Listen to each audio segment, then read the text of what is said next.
My wife and daughter left me when I was ill. Years later, they came back to take over my house. But let's start from the beginning. Initially, I received a diagnosis of advanced Hodgkin's lymphoma, which was surprising. I had always led an active lifestyle, maintained a healthy diet, and consistently attended my annual doctor's appointments. The oncologist explained that the precise reasons behind the cancer remained unclear. Despite the slim chance of survival with rigorous therapy, I was determined to fight for my life. After receiving my diagnosis, I sat down with my wife of 15 years, Daisy, and our teenage daughter, Luna, to break the news to them. Understandably, they were devastated, but I reassured them that I would do my utmost to combat the disease. However, I couldn't help but worry about how this would affect our family dynamics. The doctor had warned me that the chemotherapy would be debilitating, and he mentioned that many marriages don't survive such treatments. Later that night, I expressed my concerns to my wife. She assured me that she would stand by me through sickness and do everything in her power to support me. We were financially stable thanks to my good insurance, sizable savings, and a trust fund for my late grandfather. Our house was fully paid off, and I had set aside money for Luna's college education in case anything happened to me. A week later, I started chemotherapy, and it was incredibly taxing. I returned home feeling utterly drained, as if I had been hit by a freight train. I could barely manage to feed myself, let alone perform basic tasks like bathing or walking. My wife and daughter stepped up to help me, taking care of meals, housework, driving me to chemo appointments, and ensuring my prescriptions were filled. I tried not to burden them too much and did what I could when I had the energy. This went on for 2 grueling months. However, I began to notice signs of agitation from my wife and daughter. There was a growing reluctance whenever I asked for their assistance. Even my daughter stopped responding when I requested something as simple as a glass of water or help getting some fresh air. Things reached a breaking point when I had an early chemo appointment one day. I realized I was running late, and my wife had not yet come down from our room. I called up to check on her, and she wearily suggested I take an Uber to the hospital because she was tired. I was shocked by her response, but not knowing what else to do, I called for an Uber and also contacted the hospital to request assistance, as my wife wouldn't be there to support me. Fortunately, my Uber driver was incredibly kind and ensured I safely reached the hospital. She even offered to drive me back home after my treatment. I was grateful, but it was disheartening to rely on the kindness of strangers. When I returned home that day, the situation had taken a troubling turn. After a few hours of rest, I mustered the courage to confront my wife and daughter about their recent behavior. I had noticed the distinct chill in their demeanor lately, and it was becoming increasingly difficult to ignore. I asked them if they felt like I had become a burden on them. My wife, with a heavy sigh, admitted that they were feeling overwhelmed. My daughter timidly admitted she hadn't expected me to be so needy and demanding during my illness. I decided it was time to discuss possible solutions. I suggested hiring a nurse who could come in a few days a week to assist me with daily tasks and take me to my chemotherapy sessions to make things easier. Anticipating days when I'd be too weak to walk or even talk, I ordered a wheelchair. To my relief, they agreed to this proposal. I contacted the hospital for recommendations, and they sent me a nurse who was both sweet and stern. She made sure I never missed a chemo appointment, ensured I received my medication on time, and even crafted a comprehensive care plan that included healthy meals. Everything seemed to be improving as the doctors were pleased with my progress. However, despite my efforts to ease their burden, my wife and daughter still didn't seem content. My wife in particular began feeling as though the nurse was replacing her. I suggested that if she was willing to take on the responsibilities of taking me to chemo, filling prescriptions, and ensuring I ate and took my medication on time, we could part ways with the nurse. The only reason I had a nurse was that I had become too much for my wife to handle, and she reluctantly agreed to this compromise. She asked if we could find a male nurse instead, but I explained that there were none on the hospital's recommended list. The nurse we had was chosen for her experience with cancer patients and her understanding of my specific needs. She was meticulous, attentive, and highly respectful towards both my wife and daughter. I made it clear that the only way the nurse would be replaced was if my wife and daughter were willing to shoulder her responsibilities. My wife was not pleased with this proposal and retorted that I should do more for myself instead of making my condition everyone else's problem.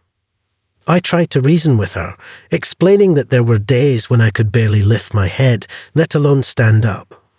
The chemotherapy had taken a severe toll on my body. In a fit of rage, she stormed upstairs and began slamming doors. I chose to ignore her tantrum, realizing that her negativity would only hinder my recovery. Later that night, I received a call from my mother-in-law, who lived 2 states away. She expressed her displeasure about me bringing another woman into her daughter's house. Technically, the house was in my name, as I had owned it before our marriage, but I decided to take the high road. I politely explained that I needed help and the level of assistance I required exceeded what her daughter was willing to provide. Thus, I had to bring in a nurse to ease the burden on my family. I emphasized that the nurse's presence would only be temporary, lasting for the duration of my remaining month of chemotherapy, provided the cancer didn't persist or worsen. She didn't seem entirely convinced, but eventually she left me alone, which was all I wanted. For about a week after that conversation, things seemed relatively normal. My treatment continued to progress smoothly. Then, on one fateful day after returning from a chemotherapy session, I was greeted by a moving truck parked in front of my house. My wife and daughter had packed up all their belongings and informed me that they were going to stay at their mother's place. I was deeply hurt and upset, but exhaustion held me back from expressing my feelings properly. The timing of my wife's departure, right after my chemo sessions, when she knew I'd be utterly spent and unable to communicate effectively, felt cruel. In search of some clarity, I turned to my daughter and asked if this was what she truly wanted. After all, she was old enough to make her own decisions. Her response hit me hard. She said she would rather live with her mother because she found it too difficult to live with me. It was a painful moment, watching them leave with tears welling up in my eyes. It was precisely what I had feared when my chemo journey began, feeling unwanted and abandoned. In the midst of my emotional turmoil, my brother stepped in with a solution. He noticed the nurse spending some extra time with me that day and inquired if I had any family members nearby who could provide support. My brother lived 3 hours away and had 2 young children of his own, but he generously offered to take time off from work to stay with me until I could find a more permanent arrangement. When he arrived, he was furious about what my wife had done, referring to her as selfish and ungrateful. He pointed out that she had never had to work since our marriage, and I had always ensured she lacked nothing. My brother's time off from work was limited to a week, but he had another suggestion in mind. His wife's sister, Cara, was going through a painful divorce and needed a safe place to stay temporarily. Her soon-to-be ex-husband had been the breadwinner, leaving her with limited financial resources. Cara was also studying radiology at a nearby university on a scholarship. My home was conveniently closer to the university campus, making it an ideal solution. I would have someone in the house in case of emergencies, and she would have a haven from her tumultuous soon-to-be ex-husband. I agreed to the arrangement, assuring my brother that Cara wouldn't have to pay rent since she'd already be putting up with me. She could choose whichever bedroom she preferred. I didn't mind. My wife and daughter had taken almost everything, leaving only the bed and a few dresses. My brother stayed the rest of the week, and Cara arrived on his last day. He helped her move in, and she expressed her gratitude for letting her stay with me. Cara promised to be considerate, clean up after herself, and assist where needed. She was a genuinely kind-hearted person. I explained to her that she wouldn't have to do too much since my nurse would now be coming in 7 days a week instead of the previous 4. I bid farewell to my brother and helped Kara settle in as best as I could. In the weeks that followed, things went relatively smoothly. I missed my wife and daughter, but it appeared that I was the only one feeling that way because they didn't even bother to call or check up on me. Kara's presence proved to be a tremendous help.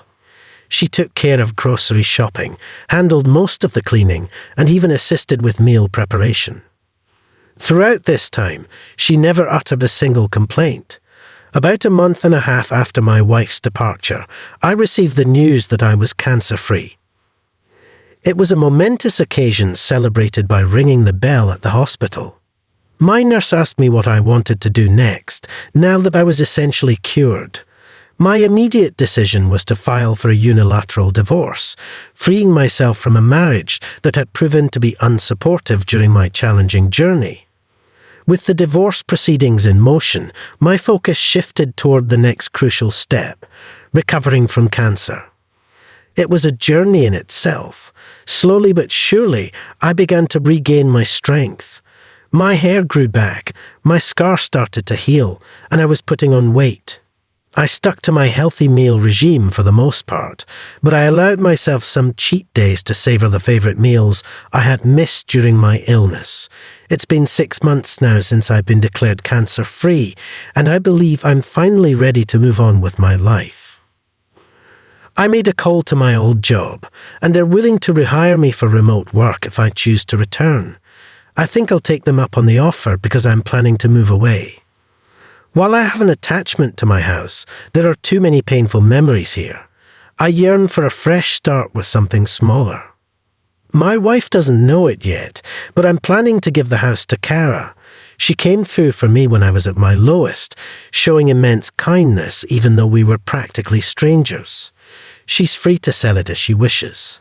I no longer want anything to do with it, especially if it means my wife or daughter could lay claim to it. My new place is in a quiet neighborhood in the countryside, and I'm eagerly looking forward to this new beginning.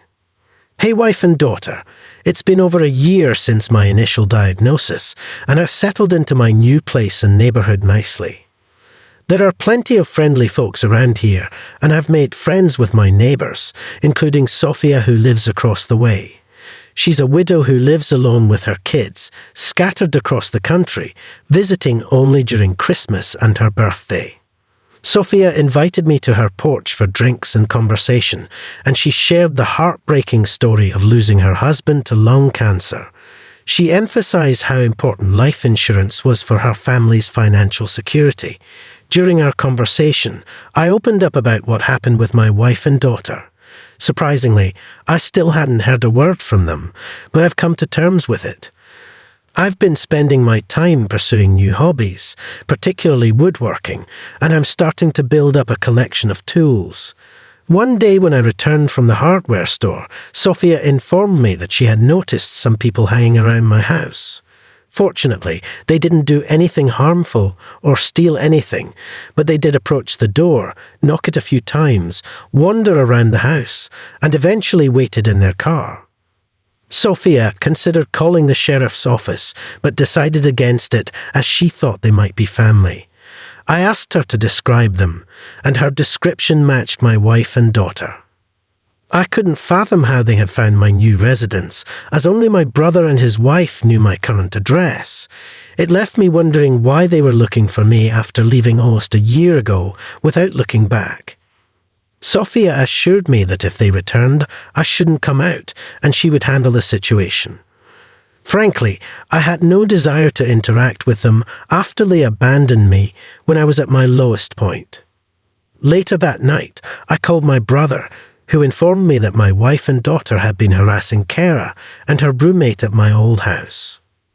Fortunately, Kara had documented proof that the house was now in her name, and she had explained that she had bought it for me, a smart move on her part. I felt bad that Kara had to go through this ordeal because of my family, so I called her directly to apologize. Hopefully, the next time they come around, I can resolve the situation for good. As for my wife, I'm not sure if she's aware of the unilateral divorce my lawyer sent a copy to her mother's house, but it's possible they mistook it for junk mail. Regardless, I've reached a point where I no longer care. She and I are no more. My wife and daughter showed up at the house again, but this time it was earlier in the day while I was working. I heard the knock and decided to check the security cameras, and sure enough, it was them. My ex-wife looked just as I remembered her, but Luna had grown significantly. She was practically a young woman now. I followed the plan Sophia and I had discussed, staying inside but moving closer to the door to hear them better.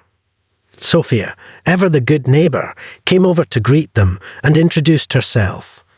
My wife asked if she knew a man named Charlie who used to live there. Sophia sounded just as baffled as I was and questioned her use of used to. My wife explained that her husband, not ex-husband, had lived in this house before his recent untimely death following an extended hospital stay. My jaw hit the floor at this revelation because, to my knowledge, there was no record of my death anywhere, especially not at the hospital where I underwent treatment. My wife went on to claim that they were the next of kin, implying that the home was rightfully theirs. Sophia informed them that someone named Charlie did live there for a while, but clarified that he was a divorcee. She also shared that during our time as neighbours, I had informed her that my wife had left me and I had filed for a unilateral divorce. Sophia added that as far as she knew, I intended to bequeath all my assets to charity since I had no other family besides my brother. This was why she found it strange to see two women snooping around my house. The conversation fell into an uncomfortable silence before Sophia inquired if they had a death certificate or a will. They replied in the negative. Sophia explained that once they had those documents, they could take them to the county's record office. If they were indeed the rightful owners of the property, they could then get the deed in their name. My wife did not take kindly to this suggestion. She asked Sophia who she thought she was and started screaming, asserting that Sophia had no authority to interfere in her affairs. She also accused Sophia of being nosy and demanded that she mind her own business. I felt a deep sense of embarrassment. The people in this neighbourhood had been nothing but kind to me, and here my ex-wife was making a scene and disturbing their peace. Part of me wanted to go out there and give her a piece of my mind, but I chose to stick with our plan. Sophia, bless her heart, apologized to them and explained that she was merely trying to be helpful. She returned to her own home, and shortly after, my ex-wife and daughter left. After finishing work, I went over to Sophia's place to apologize. She brushed it off, mentioning that while she found my wife's behaviour repulsive, she also found the outburst somewhat amusing. I wished I could agree with her, but I knew my wife could be hot-tempered when upset. If she ever returns, I am determined to confront her and ask her to leave me in peace. She came back again yesterday. I was sitting in my home office when I heard a loud crash.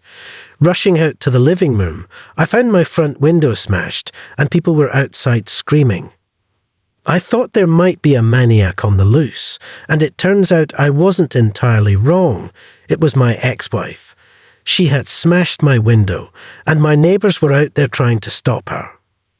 Apparently, she had been causing a ruckus for a while, but I hadn't heard it because I had my noise-cancelling headphones on while doing some QA work. Frankly, I wouldn't have heard her even if I hadn't paused the mic for a break. When I got outside, two of my elderly neighbours were doing their best to restrain my ex from causing more damage. Both she and Luna were holding bats, and they had already broken a few of my potted plants. I grabbed her by the arm and asked if she had lost her Dan marbles. Needless to say, she was shocked to see me, or rather, shocked to see me alive.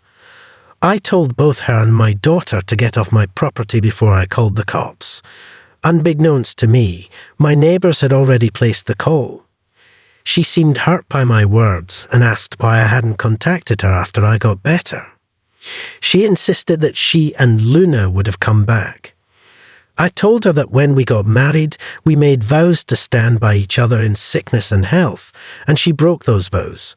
I wanted nothing to do with her anymore. She's no longer my wife. I sent the divorce papers months ago. I asked her again to leave. Then she asked about her daughter and mentioned that she's going to college next year and she can't afford the tuition on her own. I replied, "Your daughter was fine with abandoning me too, and I'm ready to give up all my parental rights to you. You should have thought of that before you abandoned me. I don't want anything to do with either of you." After hearing that, she went from upset to angry, calling me selfish and heartless, which I found rather amusing given the circumstances. "You're the last person who should be calling anyone selfish," I screamed back, called her an entitled jerk, and made it clear that I'd ensure she never got a dime from me again. Then she swung at me with a bat just as the cops showed up. They immediately arrested both her and my daughter. They asked if I wanted to press charges, and of course I did. My ex and daughter started crying loudly as they were loaded into the back of the police car, but I felt no sympathy for them. I had everything that happened on camera, including my wife smashing the window, and I had already submitted it to the police. After work, I ordered a new window and cleaned up the glass. Someone will be coming to deal with it tomorrow, but for now, a rigged-up tarp is keeping out the elements. Sophia gave me some buckets to put my plants in until I can replace the pots. Curious about what had brought my ex-wife back, I did some digging. It turns out her mom passed away 2 months ago, and they found out that the house they had been staying in didn't belong to her or her husband. It belonged to his cousin. The cousin decided to kick them out because he wanted to sell it.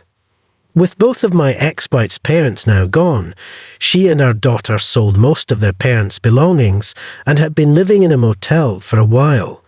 When they came back to our old home and saw Cara there, they assumed I had died and went snooping around for recordings of my assets and purchases, which is how they found me.